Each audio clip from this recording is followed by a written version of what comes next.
I'm going to sing you a little song. Oh, I'm the king. Oh, I'm the king. I'm the new king of Memphis, Tennessee.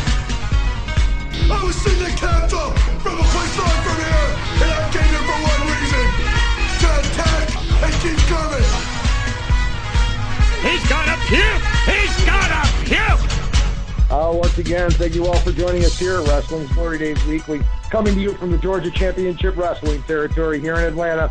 And as always, with me is my tag team partner, located up in Flair Country, CG Scum. Thank you for joining us once again, and welcome to WGD Weekly with Steve The Scum. Are you with me, brother? I am with you, Steve. Always a pleasure to be back with my longtime tag team partner. Always a pleasure to be associated with a class act like Wrestling's Glory Days. Still kind of riding the high off of that great interview last week with WWE Hall of Famer Precious Paul Ellering, the legendary manager of the Road Warriors and the Legion of Doom. All in all, seemed like a really great guy and a class act. I want to throw a thank you out to him again for coming on board and doing that with us. Also, throw a thank you to his daughter, Rachel, who is a loyal follower of the Glory Days Facebook forum. And speaking of great guests, I spoke last week at the end of the broadcast about having some irons in the fire. And, Steve, you can attest to this, that there are an awful lot of irons in that fire. I mean, heck, this week, with all the irons that were in the fire, I thought I was back in Amarillo, Texas at the Double Cross Ranch. I mean, coming up just next week, Sunday, July 28th, on our very next broadcast, we have a special guest that will be on with us. He was a man who sat front and center for one of the most storied parts of wrestling history, the Monday Night Wars, sat for many of the most controversial moments in history. He worked with WCW, WWF, and TNA, and we'll get back to that in a little bit. But next week, be sure you tune in Sunday, July 28th for our next special guest interview. You heard it, folks. We got a special guest next week. We're going to go ahead and release that name later on in the show, and I think it's pretty funny that you mentioned the Double Cross Ranch in Amarillo, Texas. You can't go too far without being a classic wrestling fan without thinking about the Funks. Before we get into this week's show, if you haven't already, go to Facebook and like our page, Wrestling's Glory Days. Or if you're a Twitter person, give us a follow at Wrestling's G Days. I know most of you listening are already fans of ours, so we thank you. And if you haven't tuned into Facebook and read all of the great posts with all the admins, we greatly would appreciate it if you did. Thanks so much again for joining us. Steve The Scum, Wrestling's Glory Days Weekly.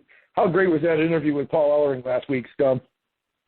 Yeah, Steve, it was just fantastic. It was a real thrill to have someone who was around it. When I first got into wrestling, you and I both, Georgia Championship Wrestling, I remember him back in the days with the Legion of Doom that he spoke to at length. Thought it was great, especially great when he was speaking of the Mad Dog Buzz Sawyer and Wildfire Tommy Rich cage match, the last Battle of Atlanta. That was really good stuff. I remember Paul Ellering back in those days, ranting and raving, and what a great promo guy, standing alongside Gordon Soley holding the stick there. And speaking of Gordon Soley, you know, he used to host that Saturday night TBS show, 5:05 Eastern time that we used to tune into. Next week, our guest was a man who eventually was handed that 5:05 slot on TBS years and years later, a man who worked with WCW on Monday Nitro. He worked in the WWF, worked for a time in TNA. Steve, I'm happy to announce that we have Scott Hudson coming on the show next week. That is fantastic. You heard it here first, folks. July 28th, Sunday, July 28th. Tune in. Listen to a great interview with Scott Hudson. We talked to him very briefly. He seems like a very personable guy, and I really look forward to next week's interview. As do I, my friend. You know, we talk about the subject of Hall of Fame, and it's been very interesting because this week on our forum, Wrestling's Glory Days, we were having quite a bit of a discussion on several different posts about possibly the Ultimate Warrior getting into the Hall of Fame this year. It seems as though he has a new relationship with 2K Sports, being the downloadable content on WWE 2K14. Several videos hit the internet this week, all of them talking very highly of the WWE and of Vince McMahon in general. Have you been able to view any of those, Scott? Yeah, Steve, I thought the commercial was hilarious with him walking through the office there. And then the next day I happened to see that he actually sat down with WWE.com, which was huge in my eyes. I mean, say what you want. I know a lot of people that across the internet and the internet fans like to downplay what the Ultimate Warrior was kind of. You know, they look at him on a personal level, but looking back, it's hard to deny the Ultimate Warrior, when he came in, he took the wrestling world by storm. I mean, to me, it's great to have him back. I'll take him back at any point in time. As far as the Hall of Fame goes, I mean, I would love to see the Ultimate Warrior go in WWE Hall of Fame. I know he wasn't there for that long of a period, but the impact that he made is undeniable. I mean, I know that you would agree with me on that, and I'm sure a lot of other people would. Now, just thinking back, to have the Warrior come back in some capacity, some might say he's too old, but I'm not exactly sure of his age. But if you think when the Monday Night Wars were going on, Hulk Hogan and Ric Flair were up there in age. You know, they were trading the title back. I'm not saying that you could have the Warrior come necessarily and fight for the world title again, but to have him back, he looked great. I mean, he looks like he's in great shape.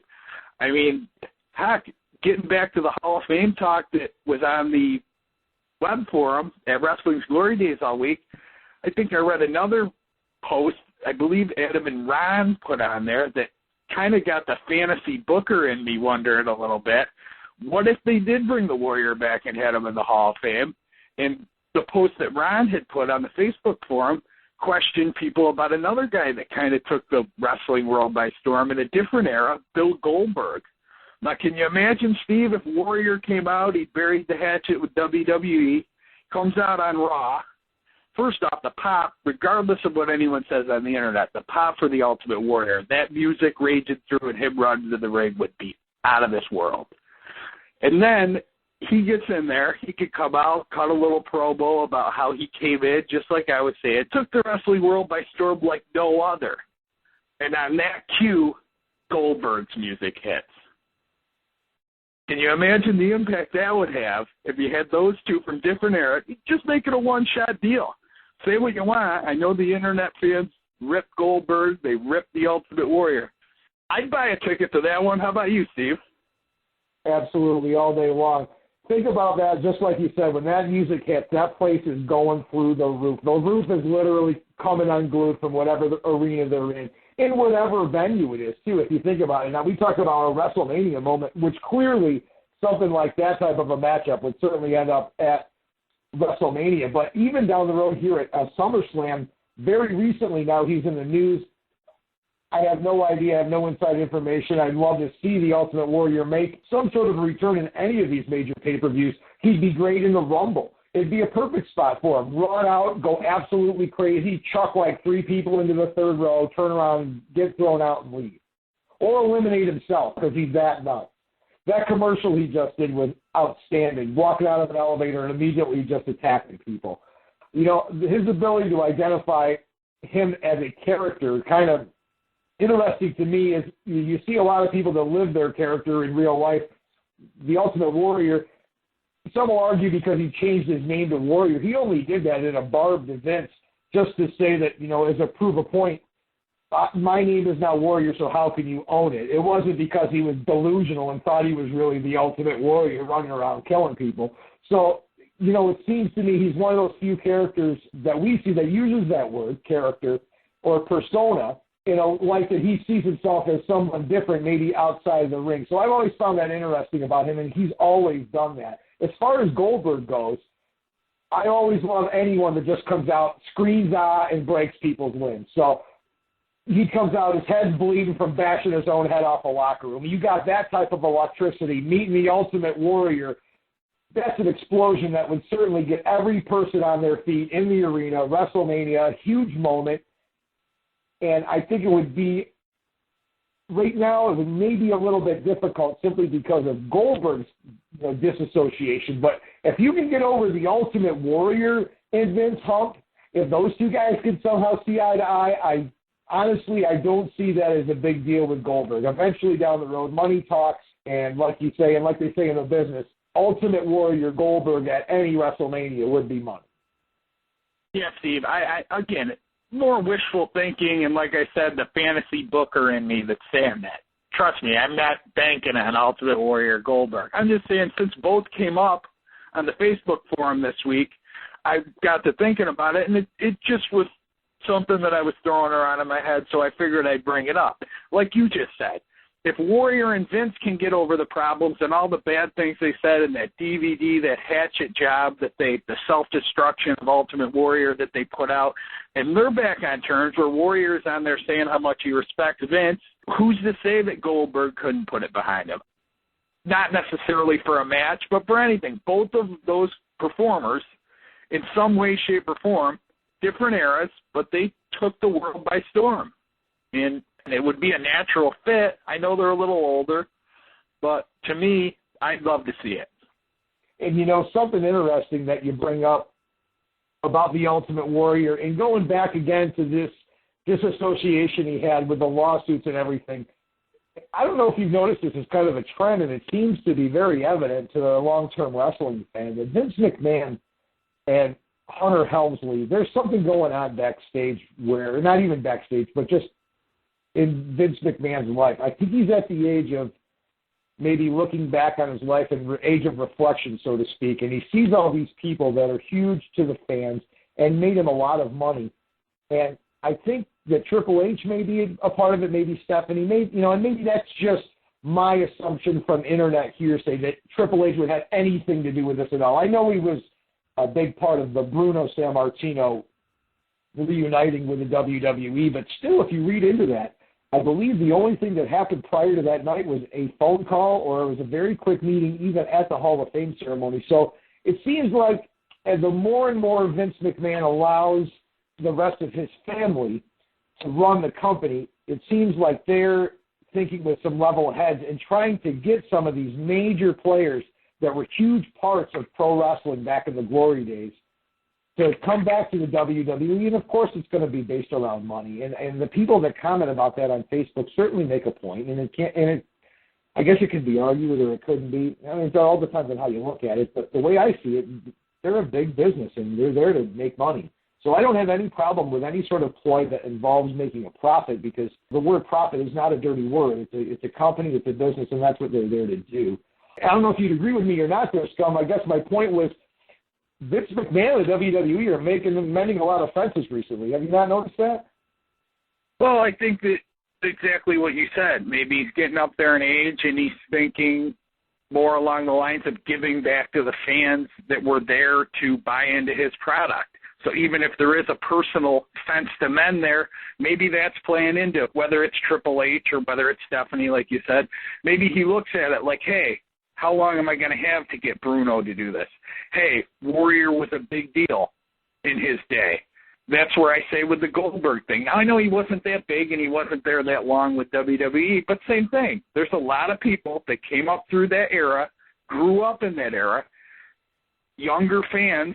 Goldberg was a lot like a Warrior or a Hulk Hogan in the 80s and into the 90s, that they were the hero. They were someone that the kids could look up to, So maybe Vince is just looking at it that way, and as he gets up there in age, hey, I'd like to give back to the fans. They want to see Bruno Sammartino in the Hall of Fame. They're going to get Bruno Sammartino. They want to see the Ultimate Warrior. Maybe that's why the fences are starting to be mended. And I know as we go through and recollect all these great moments and still talking about the Ultimate Warrior, I still have that picture of him kicking out of that leg in Toronto at WrestleMania. That was incredible. The place went nuts. Everybody knew that when Hogan dropped the leg, the 3 count was coming. And when the Ultimate Warrior kicked out of that, it was incredible.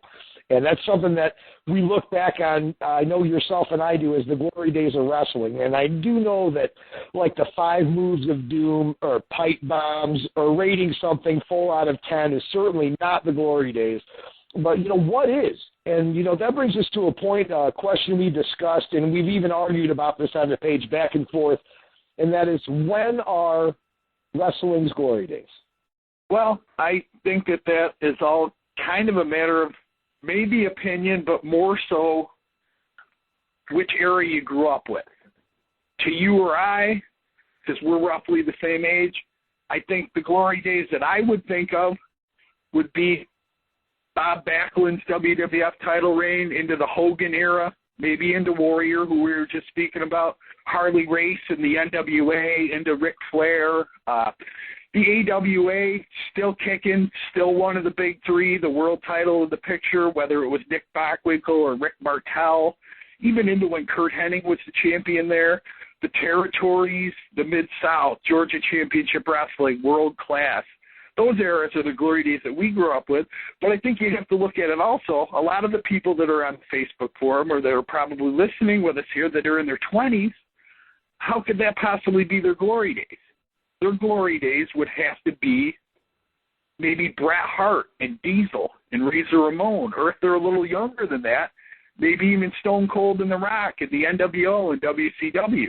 So I think the glory days, the term actually is debatable depending on when you grew up would answer that question for you. And age goes back to it a lot. Dan, one of our other admins, actually wrote something similar here, and I wanted to bring that up. He said, I would say that the glory days depends on when you grew up. So exactly what you were saying. The year 2000 could be glory days for someone in their 20s, but I consider the Hogan years the glory days and the Attitude Era a new age version of the glory days. So, he makes a point once again about age, and I have to say I agree with probably a little bit of what both of you guys were saying. When I hear glory days in my mind, I hear all those old classic show intros like the one we use. That synthesized music with the globes spinning around and little boxes with different videos of random wrestling moves in it, like Tully Blanchard cutting a promo, the Georgia Championship Wrestling soundstage, the one we're so familiar with Tony Schiavone, and like our guest next week, Scott Hudson, didn't stand in front of that one, but, the evolution of that. Hogan pinning the Sheik at the Garden with the Sheik kicking those spiked boots, kicking his legs. Hilarious stuff that you'll never forget as a wrestling fan. And, of course, Rhodey stomping around, screaming Huss in some soccer field in some other country, chasing around Abdullah the Butcher or Carlos Colon and just going nuts. Do you know what I mean? Yeah, I agree with you, Steve. I mean, that's the era we grew up in. We've known each other a long time, and, yes, I would agree with that. But, I would also say, like I said, and like Adam and Dan had mentioned, I think that there could be a new age version of the glory days depending on when you were born, when you got into wrestling. I think it, like I said, I think it's open for debate. Strikes a lot of debate on our page, and we really like that. We like heated debate. Bring your facts with you. We're one of those pages that kind of stay away from, the talking of the smack, so to speak. We try to bring our facts and enjoy having a heated discussion about something, but never getting into the chiding and stuff. And I think you know what I'm saying, and a lot of you listeners know what I mean out there as well. I know it's a hot-button type of subject, and I would say, the glory days of wrestling to me maybe started, if you want to go right to a start point, it's going to be when TV started. And I think you can look at the evolution of the glory days of wrestling from the invention of the TV all the way up to the Attitude Age that ushered in the age of the Internet and YouTube. So that would be really a good line to draw in the sand regarding what someone's opinion might be on it. But again, age has a lot to do with it. And then there's like our actual policy on our website, which is basically to keep things within about a 10-year span. So, David is one of the guys that does a lot of work for our page. And he said, in speaking with what Wrestling Glory Days is, what you can expect from our page is wrestling before the current era, referring to like the PG era, wrestling that goes back enough that most of us current active guys weren't wrestling. So, for example, he uses a guy like John Cena.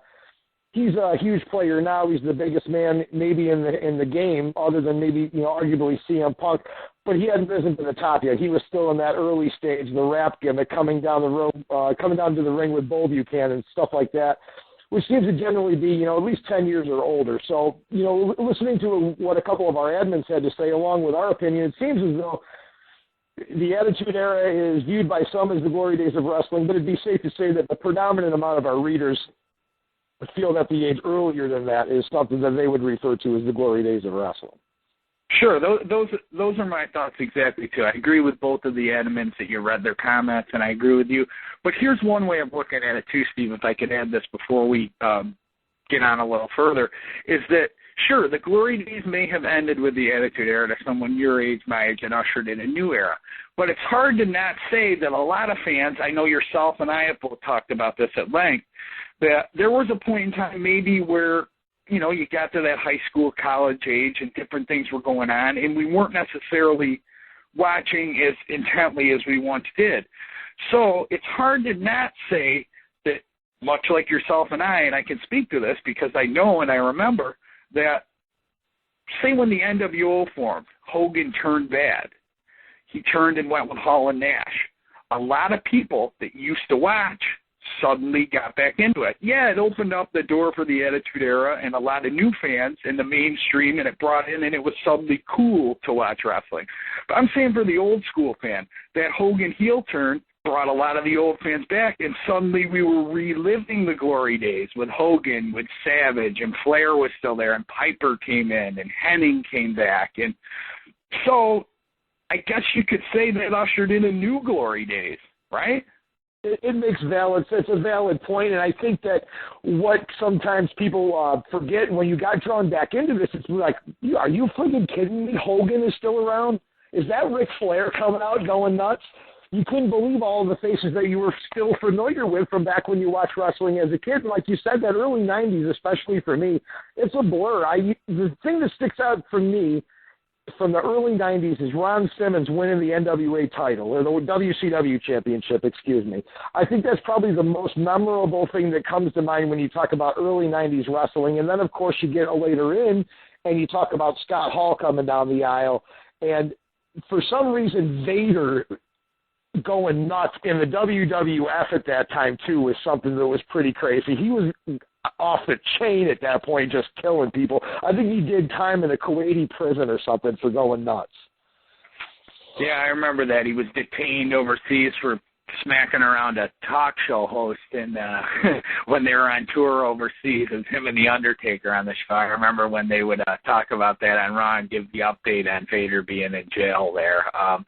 But while we're still on the subject here, there's another thing. A lot of people can say the glory days of wrestling, and they like to throw the term around a classic match or a classic period.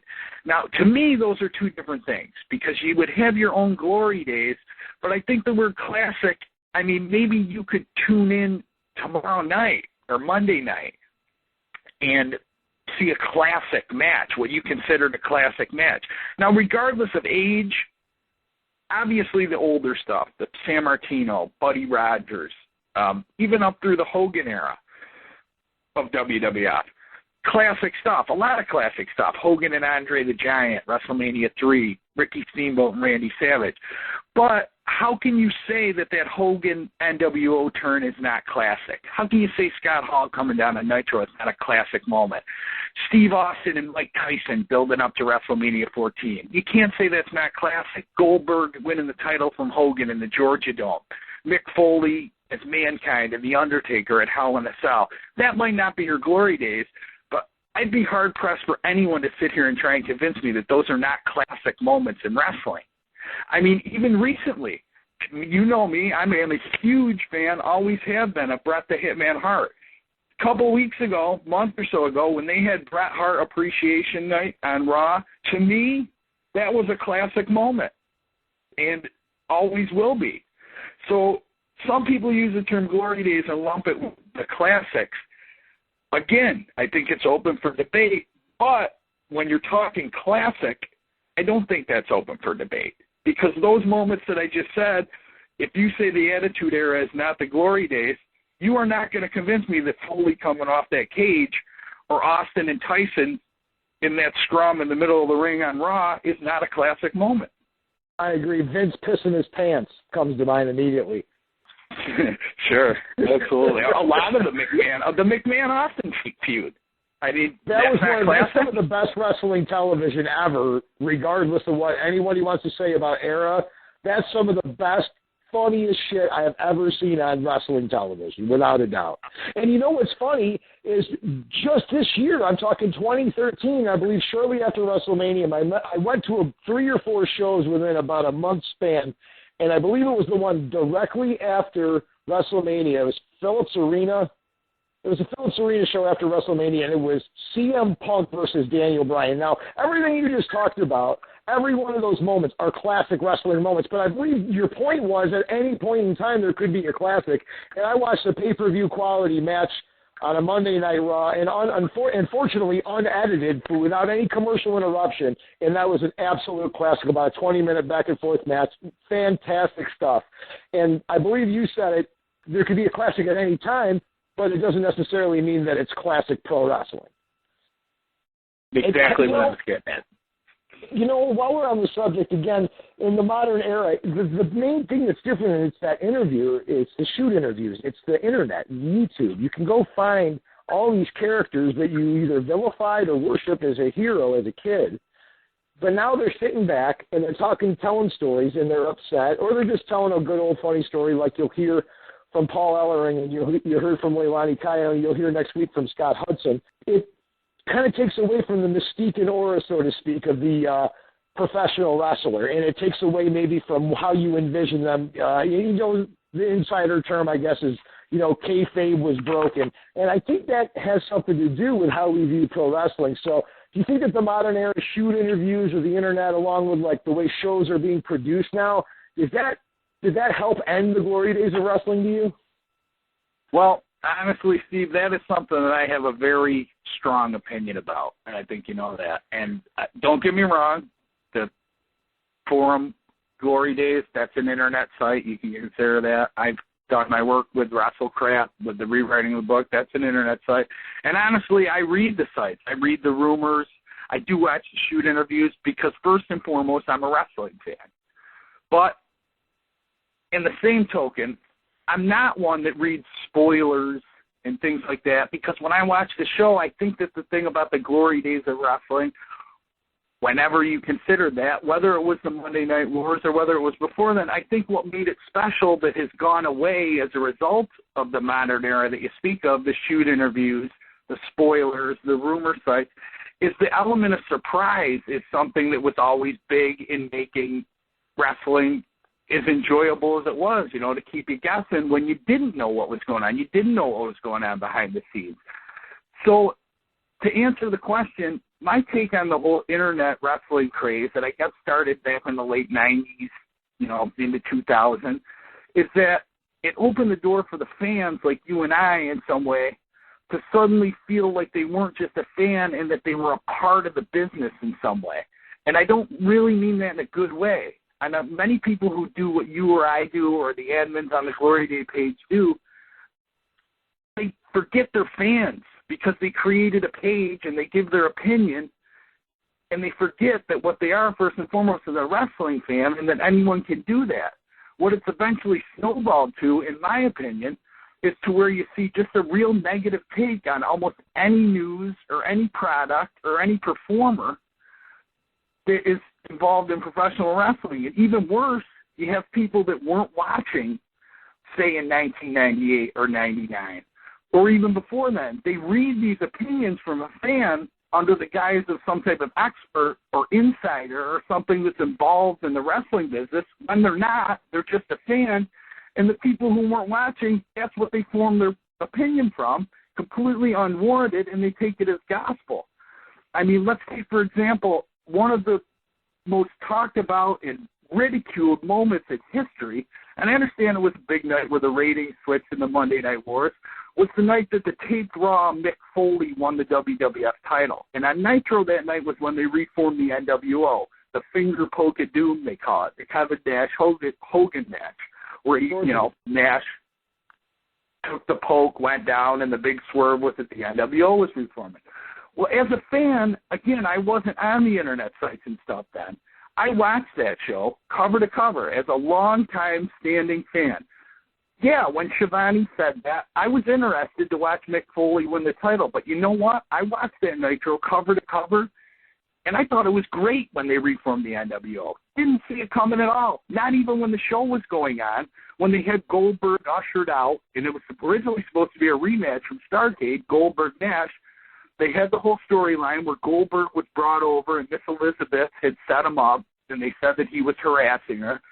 I didn't see it coming. Hogan came back at the time he was off TV, the whole angle where he was running for president. Didn't see it coming at all. So people, again, when you read that, I'm sure people that are 20 years old that are wrestling fans, the finger poke of doom, Nash and Hogan out for themselves. That was a great show. I watched it. It was full of surprises, didn't know what was going on. Fantastic show. Regardless of what anyone says, you're not convincing me differently. So all in all, to answer your question, Steve, I think that as much as I enjoy some of the stuff that's on the internet, I think that the problem with it is where people have lost sight of the difference between being a fan that writes their opinion about things and actually being a part of the wrestling business. And I think that's where the problem has arisen there. Very well said, and that's a lot of what you're going to see at Wrestling's Glory Days is us dispelling a lot of those myths and rumors or verifying them. All we want to bring you is the best in pro wrestling. We know we're your wrestling fans. You said it a couple of times. We're fans. Like you said, a lot of people on the internet just write their opinion and they want to come across as facts. And the unfortunate thing is that some of the younger fans that haven't been able to watch some of this stuff believe it is gospel, and that's certainly something that we don't want. I don't see it happening at our page. Our page is pretty much devoid of that type of stuff because each one of us has a sense of pride in what we enjoy about pro wrestling. There's a wide variety of interests behind the scenes. I got guys from around the world, so you have to understand, when we woke up on Saturday mornings and we watched Wrestling Superstars, or we watched, at 6:05 at night, we watched Georgia Championship Wrestling, Ron got up and maybe he watched some of the local New Zealand programming or certainly some Japanese wrestling. So, again, Charles from Calgary, that guy he lives around the corner from the Dungeon. So, what does he know best? He knows the Canadian, he knows the Calgary, the Dungeon, the Stampede Wrestling era territory better than I ever will. So all that variety, you're going to find that at Wrestling's Glory Days, and we really appreciate everybody coming to read our page. And if you don't like something, come back in an hour. We try to post 24/7. We always have staffers everywhere, like I said, from around the globe, so someone's always on duty. Whether it be a picture to share or a subject you want to comment about, that's what we have. WGD has all of that when you're talking about classic wrestling. Scum, you want to add anything onto that? I think I said about all I could as to my take regarding the I don't mean to make it come across as negative toward the internet fan because, again, I'm a fan, just like everyone else. But when I do something like this show or when I do something like the rewriting the books, I'm well-grounded in understanding that I'm a fan. And I think when people cross that line and they try to act or be perceived as something else, I think that, like I said, I think that's where the problem arises there. And I think that it's easy to give a lot of people a negative outlook on it. Absolutely. And, something I don't mind sharing with our listeners and readers, there takes a little bit of planning and back and forth between you and I to have, to bring a decent show to the table every week and a decent discussion. And one of the things we discussed about going forward with our show, and once we knew, I think you said it was snowballing into something that was going to be a little bit more successful, maybe quicker than we thought it would, is let's keep this above the belt line, so to speak. There's no need for dirt. There's no need for shoots on one person to say a bunch of stuff about others. There's outlets on the internet all over the place for that. And I think that I can take a sense of pride as a fan bringing a podcast to the table that offers open-ended opinions, looking, a little bit to the left, thinking about it from a little bit of a broader perspective. And, of course, our guests are going to bring you the best stories, the best ribs. Nobody's going to come on our show and bash one another. It's not what we're about, and I'm very proud of that as we go on here, Stuff. Yeah. I mean, there's no need for it. Like you said, there's a lot of outlets, and trust me, or anyone that goes on to any sites, you see it all over. I mean, there's a lot more negative than there is positive. And like you said, that's why Glory Days is kind of a refreshing forum and that you don't get that there. I think that it's a good alternative for people. You were speaking on the page and something that Charles had posted, who's our curator of the Hall of Fame. It looks as though we do have a celebrity induction. Andy Kaufman, big favorite of both of ours, made it into the WGD Hall of Fame this week. Yeah, that is well-deserved. I think he was a guy that really, even when he wasn't involved in wrestling, there were points in his acting and in his comedy career that he was playing the heel in real life. I mean, some people didn't know how to take it, I suppose, but he's a man that was a huge wrestling fan, greatly influenced by it. He came in, he got hooked up with Jerry Lawler. They did the now famous angle down there in Memphis, and I can't think of a more deserving celebrity or one even close to Andy Kaufman. So I think that's a fantastic induction. I agree. The funny part of Andy Kaufman, I think, is, you can tell the individual stories, and some of them are absolutely hilarious. I believe Matt had posted one earlier this week on the page about he and Roddy Piper having a night out together and telling each other stories. I thought that was pretty great. But something about Andy Kaufman, that he was a wrestling fan before he got into the entertainment business.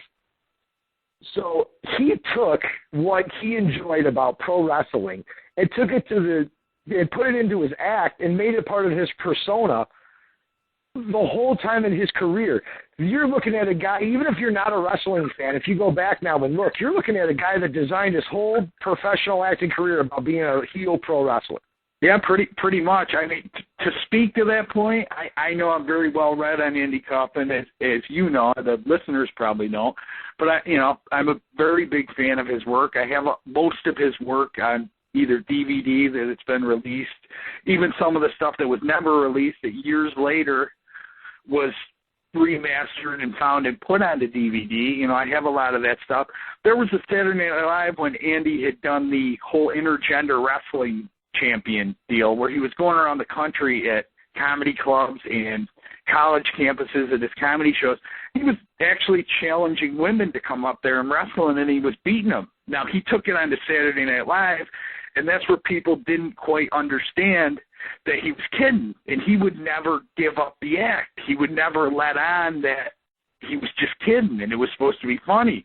So people started to get angered by it.